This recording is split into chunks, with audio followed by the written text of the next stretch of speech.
আসসালামু আলাইকুম viewers, welcome to my channel. আমি কাউসারা নূপুর। আজকে একেবারে ঘরোয়া মশলা দিয়ে কিভাবে বিয়ে বাড়ির স্বাদে রোস্ট রান্না করতে হবে পারফেক্ট রেসিপি দেব, আর কিভাবে মশলা সংরক্ষণ করতে হবে এবং কিভাবে এর সঠিক একেবারে ব্যবহার করতে হবে সেটাও দেখাবো।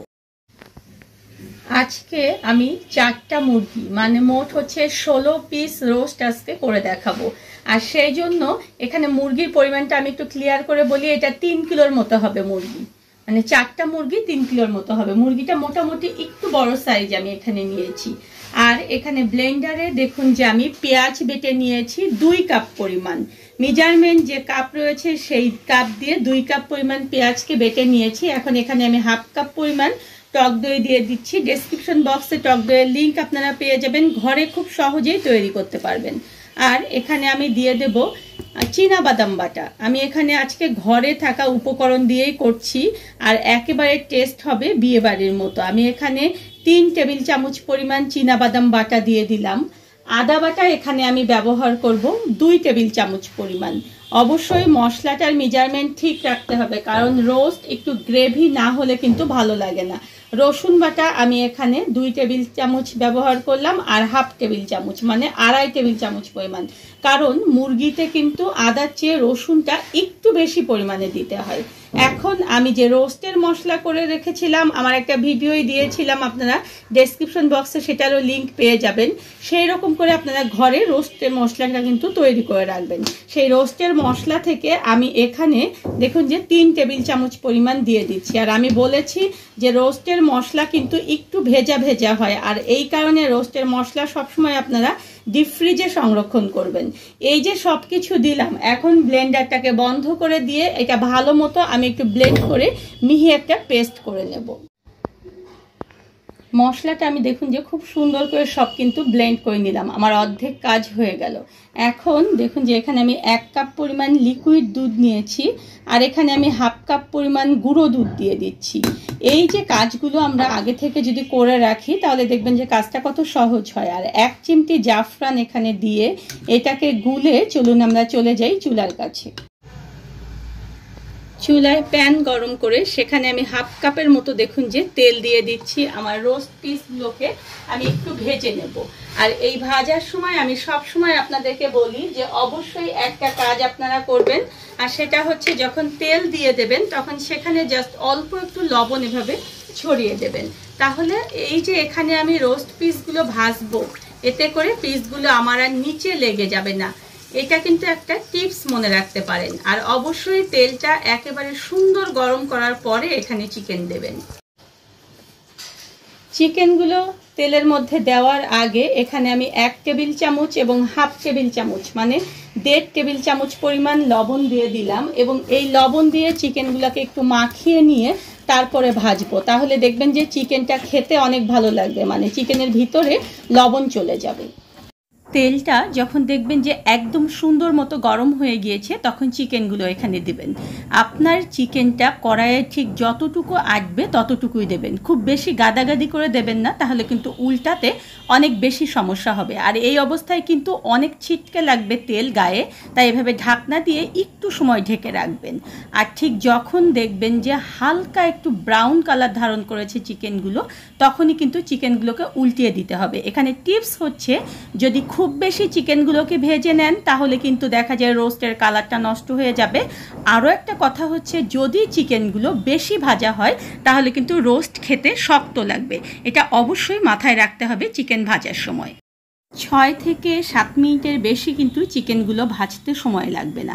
আমি ঠিক দেখুন যে এরকম হালকা ব্রাউন করে আমার সব চিকেনগুলোকে তুলে নেব, এবং বাকি যে চিকেনগুলো রয়েছে সেগুলো সবগুলো এভাবে ভেজে নেব। এখন চিকেন ভাজার পরে একটা টিপস বলি, সেটা হচ্ছে আমরা এই তেলটা ব্যবহার করেই রোস্ট রান্না করব, তবে এই পাত্রে রান্না করব না। তার কারণ হচ্ছে এই যে দেখুন পাত্রের নিচে এরকম দেখা যায় লালচে একটু দাগ দেখা যাচ্ছে। যদি আমরা এর মধ্যে রোস্টটা রান্না করি তাহলে আমাদের রোস্টের কালারটা সুন্দর হবে না, তাই এই তেলগুলো ব্যবহার করব, তবে অন্য পাত্রে তেলগুলো আমরা ঢেলে নেব, নিয়ে সেই পাত্রে আমরা রোস্টগুলো রান্না করব। তাই এখন ফার্স্ট আমরা তেলগুলো অন্য পাত্রে ঢেলে নিচ্ছি। হাঁড়িটা আমি দেখুন যে চেঞ্জ করে নিয়েছি আর ওই তেলগুলো ঢেলে দিয়েছি। এখন ওই তেলের মধ্যে আমি আবার হাফ কাপ পরিমাণ তেল দিয়ে দিলাম, আর এখানে আমি 2 টেবিল চামচ পরিমাণ ঘি দেব। ঘি কিভাবে তৈরি করতে হবে ডেসক্রিপশন বক্সে সেটা লিংক দিয়ে দেব, সে অনুযায়ী আপনারা ঘরেই একেবারে সুন্দর ঘি তৈরি করতে পারবেন। এখন এটা জাস্ট আমার একটু গরম হলে এখানে আমি 1 কাপ পরিমাণ পেঁয়াজ কুচি দিয়ে দিচ্ছি। আর এই যে পেঁয়াজ কুচিটা এখানে আমি ব্যবহার করছি, এটা আপনারা কমিয়ে বা বাড়িয়ে দেবেন, আপনাদের মুরগি ঠিক কতটুকু সেটার উপরে আপনারা এটা ডিপেন্ড করে কমিয়ে বা বাড়িয়ে দেবেন। এখন এই পেঁয়াজটাকে নরম করার জন্য এখানে জাস্ট আমি হাফ টেবিল চামচ পরিমাণ লবণ দেব। লবণ কিন্তু আমি ধাপে ধাপে দিচ্ছি, দেখুন সমস্ত জায়গাতেই লবণ ব্যবহার করছি, এতে করে সমস্ত কিছুই কিন্তু তার ভিতরে লবণ ঢুকে যাবে। জাস্ট দেখুন যে আমি 2 মিনিট এটাকে ভেজে একটু নরম করে নিয়েছি। আমি কিন্তু পেঁয়াজের কালার চেঞ্জ করিনি। 2টো তেজপাতা আমি এখানে ধুয়ে ছিঁড়ে দিয়েছি। আর এখন আমি এখানে কিছুটা মশলা ব্যবহার করব। আমি এখানে 1 চা চামচের মতো ধনিয়া গুঁড়া দিয়ে দিচ্ছি, আর 1 চা চামচের মতো দেখুন যে জিরার গুঁড়া দিয়ে দিচ্ছি। এই মশলাগুলো অবশ্যই আপনারা এই জায়গাটায় ব্যবহার করবেন তেলের উপরে। আর আমি এখানে 2 টেবিল চামচ পরিমাণ শুকনো মরিচের গুঁড়ো দিয়ে দিচ্ছি। এটা আপনারা আপনাদের ঝালের উপরে ডিপেন্ড করে দেবেন। তবে রোস্টে যেহেতু আমরা আর কোনো মরিচ ব্যবহার করব না, তাই এতগুলো মুরগির জন্য কিন্তু এইটুকু মরিচ আমাদেরকে দিতেই হবে। এখন যে মশলাটা তৈরি করে রেখেছিলাম সেই মশলাটা আমি এর মধ্যে ঢেলে দিচ্ছি। এখন এই মশলাটাকে তেলের মধ্যে আমরা 5 থেকে 6 মিনিট ধরে একদম সুন্দর মতো এভাবে নেড়ে চেড়ে ভাজবো, যাতে করে মশলার একটা কাঁচা গন্ধ যে রয়েছে সেই গন্ধটা যেন চলে যায়। মশলাটা কষানোর পরে খুব সুন্দর একটা গন্ধ বেরিয়েছে, এত সুন্দর গন্ধ যে আপনারা যখন রান্না করবেন তখন বুঝতে পারবেন। আমি যে রোস্টের মশলাটা করেছি এটার কারণেই কিন্তু এত সুন্দর একটা গন্ধ বেরিয়েছে। এখন আমার মশলাটা কষানো শেষ। এই অবস্থায় বলে রাখি যে কারো যদি মশলা কষানোর সময় দেখেন যে হাঁড়ির নিচে লেগে যাচ্ছে মশলাগুলো, তাহলে সেক্ষেত্রে অবশ্যই মশলা কষানোর সময় আপনারা একটু করে পানি ব্যবহার করবেন। এখন ভেজে রাখা যে চিকেনগুলো সেগুলো আমি আস্তে আস্তে এর মধ্যে দিয়ে দিচ্ছি।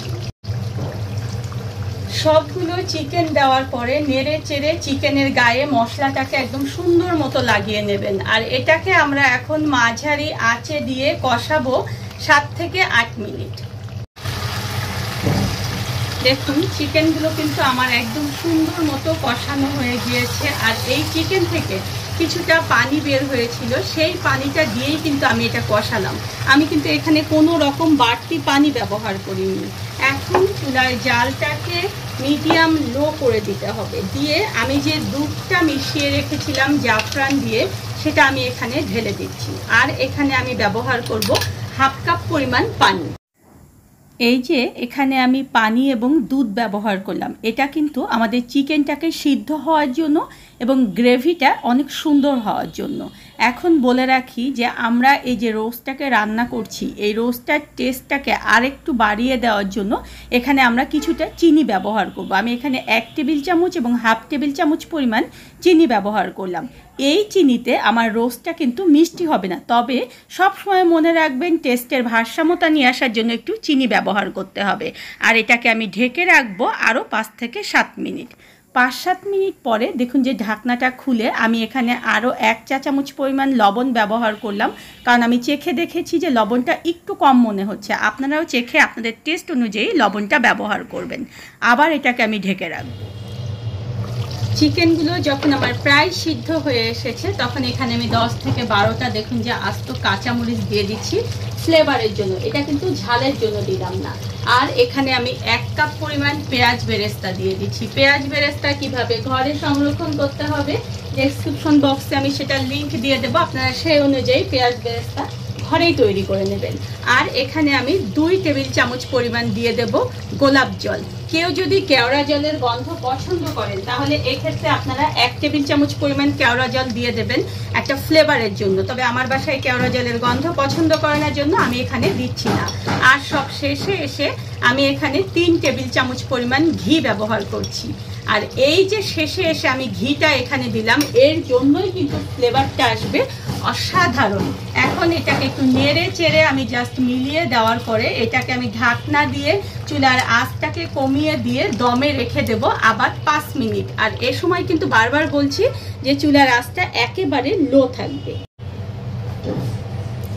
দমে থাকার পরে দেখুন যে আমার রোস্টগুলো কিন্তু একদম হয়ে গিয়েছে, আর এগুলো খুবই সুন্দরভাবে সিদ্ধ হয়েছে। কিভাবে বুঝবেন, দেখুন যে এইভাবে রান পিসগুলো এরকম যদি দেখেন যে মাংসটা একটু খোলার মতো হয়েছে, তখনই বুঝতে হবে যে এটা একদম সিদ্ধ হয়ে গিয়েছে। এখন এই অবস্থায় এটাকে আমরা জাল বন্ধ করে দিয়ে ঢেকে রাখবো 10 মিনিট, তারপরে আমরা এটা পরিবেশন করব। এখন দেখুন যে রোস্টটা যখন আমি একটু ঢেকে রেখেছিলাম, এই গ্রেভিটা দেখুন যে কত সুন্দর হয়ে গিয়েছে। আর যখন রোস্টটা আপনারা বাড়বেন যে ডিশে, তার আগে একটু ঝোলগুলো দিয়ে এরকম উপরে দিয়ে দেবেন, কারণ এগুলো যখন আমরা রেখে দেই তখন কিন্তু উপরটা একটু ড্রাই হয়ে যায়। তাই একটু মশলাগুলো এভাবে উপরের দিকে দিয়ে যেই পাত্রে সার্ভ করবেন ঠিক সেই পাত্রে এটাকে দিয়ে দেবেন।